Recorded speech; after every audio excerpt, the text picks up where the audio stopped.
Maytag Atlantis MAV6451A making loud noise during agitation, but not during spin or drain. Thanks for your question. Please remember to rate my assistance when we're done. Please talk with me first before rating negatively.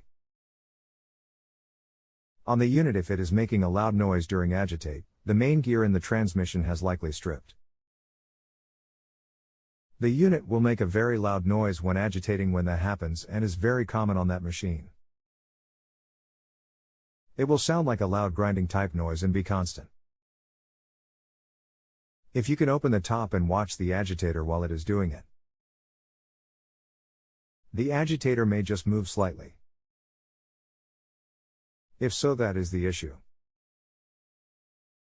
There is not much else that will cause that noise on that machine. This is not worth fixing, I am afraid to say, due to part costs. It would need a new transmission and seal kit, which is a major job. I wish I had better news. All I ask is that you rate my assistance and please do not kill the messenger.